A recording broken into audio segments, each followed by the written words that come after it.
പണി കൊടുക്കാനിരിക്കുന്നതാണെന്ന് ഒരിക്കലുമല്ല. ചില ദേവതകൾക്ക് രഹസ്യമായിട്ടുള്ള വിധാനങ്ങളുണ്ട്, രഹസ്യമായിട്ടുള്ള ആരാധന ക്രമങ്ങളുണ്ട്, രഹസ്യ സ്വഭാവങ്ങളുണ്ട്. അങ്ങനെയുള്ള ഒരു ദേവതയാണ് ഈ വാരാഹി ദേവി. നിങ്ങൾ ആലോചിച്ച് നോക്കുക, എത്ര നാളെ ഈ വാരാഹി ദേവിയോട് വന്നു തുടങ്ങിയിട്ട്, ഈ സോഷ്യൽ മീഡിയയിൽ കൂടി അല്ലാതെ കുറച്ച് നാളെ ആയിട്ടുള്ളത് വന്നു തുടങ്ങിയിട്ട്. അതിനു മുന്നേ ഇതിനെ രഹസ്യമായിട്ടുള്ള ആരാധിച്ചിരുന്ന ദേവതയായിരുന്നു. കാരണം ഇതിനെ ആരാധിക്കണമെങ്കിൽ നിയോഗം ഉണ്ടാവണം. നിയോഗമുള്ളവന് മാത്രമേ പറഞ്ഞിട്ടുള്ള കാര്യമാണത്. ഇതിന് മന്ത്രോപദേശം ചെയ്യുന്നതാണ്.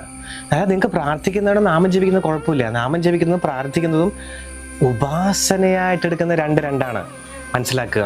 അപ്പം അങ്ങനെ നിങ്ങൾ ഒരു ഗുരു ഉപദേശിച്ചിട്ട് അല്ലാതെ ഇതിനെ മന്ത്രം ജപിച്ചു തുടങ്ങി നിങ്ങൾക്ക് എന്ത് സംഭവിക്കും? നിങ്ങളുടെ ഉള്ളിലെ കുണ്ടലിനി ശക്തി ഉണർത്തുന്ന ദേവതയാണ് ഈ വാരാഹി ദേവി. എന്ന് വെച്ചാൽ നിങ്ങളുടെ ഈശ്വരീയ ശക്തി ഉണരും. ഇത് അപക്വമായിട്ട് ഉണരുമെന്ന് പറയാം. എങ്ങനെ? നിങ്ങളൊരു ഗുരു ഉപദേശിച്ചിട്ട് അല്ലാതെ നിങ്ങൾക്ക് തോന്നിയ പോലെ ചെയ്തു കഴിഞ്ഞാൽ, അങ്ങനെ ചെയ്ത് കഴിഞ്ഞാൽ നിങ്ങൾക്ക് മാനസികമായിട്ടുള്ള വിഭ്രാന്തികൾ വരെ വരാം. കാരണം ഈ കുണ്ടലിനി ശക്തി ഉണരുമ്പോൾ